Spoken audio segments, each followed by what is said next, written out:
A Loira Fantasma, história de Guaratinguetá. Adoro a Loira Fantasma, é um case maravilhoso. História Fantasma é uma história de uma menina chamada Maria Augusta de Oliveira Borges, que era estuda é histórico, tá? Não estou inventando. Ela era filha do Visconde de Guaratinguetá, casou com o Conselheiro Dutra, que era um professor importante da Faculdade de Direito e que foi governador do estado de São Paulo. O casamento dela foi arranjado pelo Conde Deu, que era o marido da Princesa Isabel. E essa menina morreu de raiva depois de fugir do casamento. Ela casou, o pai dela morreu, ela foi para a França.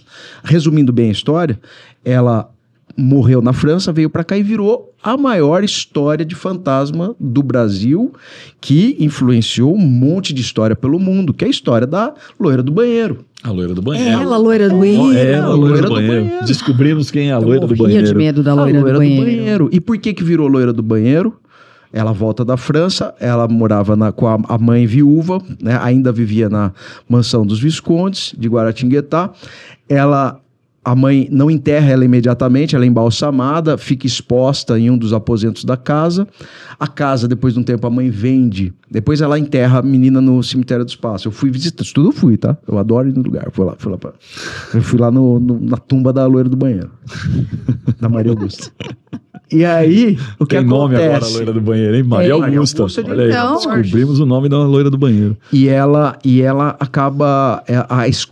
A casa dos Viscondes, a mansão dos Viscondes, acaba sendo vendida para o Estado e vira uma escola municipal. Por isso que a Loira do Banheiro aparece do banheiro de escola. Porque ela era a casa dela. A primeira história, o caso zero, o paciente número 0 da Loira do Banheiro era numa escola de Guaratinguetá. Gente, olha, esse olhar aí atento do Thiago para ouvir pessoas, para cruzar histórias, para investigar o que está por trás dos lugares é quase como montar um grande quebra-cabeça, né, gente? E aí é curioso como essa lógica toda se aplica também à tecnologia. Conectar dados que estavam soltos, né? Construir esse quebra-cabeça, encontrar padrão, organizar as ideias, tudo de um jeito que gere valor. E é isso que a Enkel faz, viu? Com as empresas que querem crescer, usando cloud, usando dados e inteligência artificial. Se você quiser entender mais como a tecnologia pode ajudar o seu negócio a se conectar melhor com o que importa, é só acessar lá enkel.cloud e aí você fala com especialistas da Enkel. E qual que é a reação mais frequente das pessoas que vão a primeira vez num tour, num passeio desse? O que você enxerga nelas, assim? É de espanto? O que é? Qual que é a reação? Eu acho que elas ficam surpreendidas positivamente, porque o que você pode esperar de pior do que um cemitério? Então, qualquer coisa que aconteça de melhor... já tá bom. Tá ótimo, né? Te levando para um lugar onde as pessoas choram, são tristes, têm saudade. Quer dizer, a nota de corte nossa é lá embaixo. E porque o cemitério não deixa de ser isso também. Não é que eu vou lá e vou falar, vou transformar o cemitério no play center. Vai ter noites do terror, vai ter... Não é isso, entendeu? Não é isso. Então, a gente faz as frases que eu mais gosto, porque esse também é um tipo de experiência que é para pessoa da cidade. Então, vem gente de fora, muita gente vem visitar, tem um monte de gente que vem visitar para levar para suas cidades até a experiência, mas é uma experiência para quem é da cidade. E aí, as duas frases que eu mais gosto são: minha avó me contava essa história, adoro, e a outra é: eu passo aqui todo dia e não imaginava que isso tinha acontecido aqui. Então, por exemplo, quando eu falo do bairro da Liberdade, tem a capela Memória do Cemitério dos Aflitos e a Capela dos Aflitos, Nossa Senhora dos Aflitos, que agora está em restauro. Maravilhoso isso. Deu um maior auê do mundo quando tiraram a Suzarantos lá da Rua dos Aflitos, que foi o único lugar que tiraram. Não precisava ter tido esse show. Se as pessoas entendessem que aquele é um espaço cemiterial. Não tem que ter nenhuma alegoria de outra etnia, pode ser japonesa, coreana, árabe, o que quer que seja, num lugar de decoro como um cemitério. E esse reencontro é importante para a cidade. Saber que seu espaço de morte é um espaço de memória. Então, as coisas que eu mais gosto são essas duas frases. Poxa, eu não imaginava que era. Imagina que o cara vai comer um daqueles cachorro-quente doce que fica 7 horas na fila para comer, imaginar que ele está em cima de um cemitério. Pois é. Lá no bairro da Liberdade. Rio de Janeiro, a gente está falando muito de São Paulo, mas Rio de Janeiro e BH também tem o projeto que te assombra. Isso, a gente né? levou lá. Que histórias são marcantes nesses dois lugares? A gente fez experiências nos cemitérios do Rio, nos dois. Tá. E lá tem até uma amiga que é a Samantha, que é do Necrotour Rio, que a gente criou lá com ela, né? E são 2 experiências no São Francisco Xavier e no São João Batista, que também são incríveis. E em BH a gente fez uma caminhada com um grupo de caminhada mesmo, porque BH é uma puxada caminhada, né? São 7, 8 quilômetros de ladeira, maravilhoso.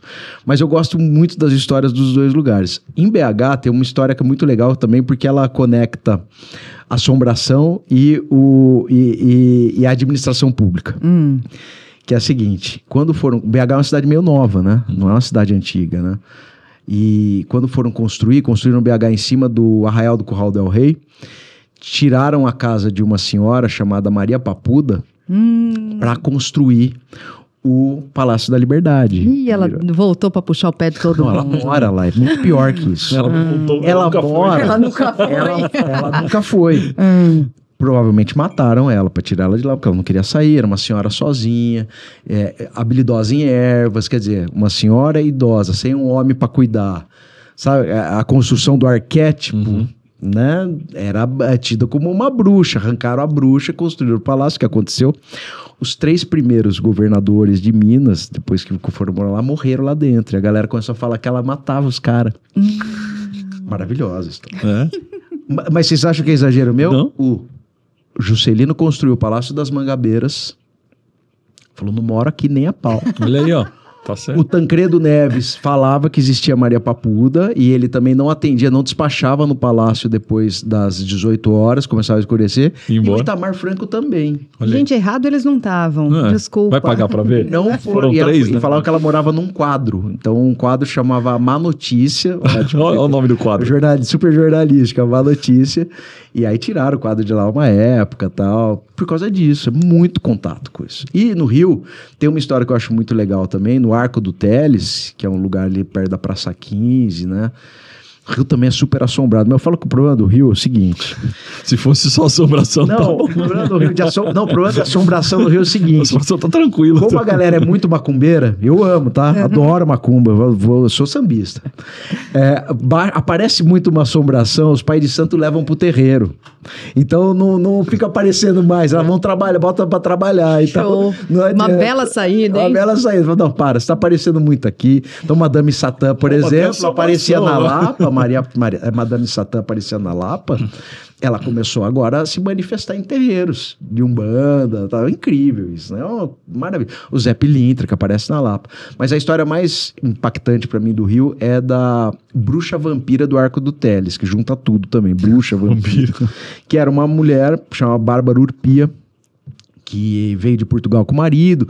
E aí tem um monte de detalhes da vida dela que não são confirmados, mas que ela veio pro Brasil ou porque envenenou uma irmã, ou porque tinha traído o marido com alguém da corte, aí foi expulsa. E quando ele chega aqui, ela era linda, uma mulher maravilhosa, os caras tudo de olho nela, e aí ela começa a se relacionar com um homem negro, e isso era imperdoável na época. Aí todas as portas que estavam abertas da sociedade carioca se fecham para ela. Ela vai viver com esse cara, nesse intervalo o marido é assassinado, ela vai viver com o cara morre também. Bom, ela vai para prostituição. Tá cheio de culpa no cartório, ela, hein? Não, um monte de assunto. E aí ela morre, e aí ela vai se prostituir, acaba tendo como ponto de prostituição o Arco do Teles, que foi um lugar muito degradado depois de um incêndio. E aí, bom, ela acha um feiticeiro. Esse feiticeiro fala que para ela já estava muito doente, um monte de doença venérea, a idade chegando. O cara fala, bom, você quer se manter jovem e bonita? Você precisa beber sangue de inocentes, de crianças. Então ela vai para a roda dos enjeitados, falam que ela ficava lá pegando criança, bebendo sangue, até que um dia matam ela. E aí ela aparece, provavelmente é o corpo dela que é encontrado em um lagueto.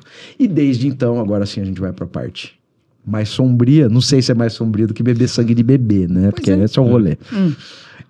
ela começa a aparecer de novo no Arco do Teles, rindo, e ela passa a ser conhecida como Bárbara dos Prazeres, não mais Bárbara Urpia. Bárbara dos Prazeres não porque ela era prostituta, Bárbara dos Prazeres porque ela era devota de Nossa Senhora dos Prazeres. Então, ela aparece por lá até hoje, e é a história mais forte do Rio, que eu acho maravilhosa.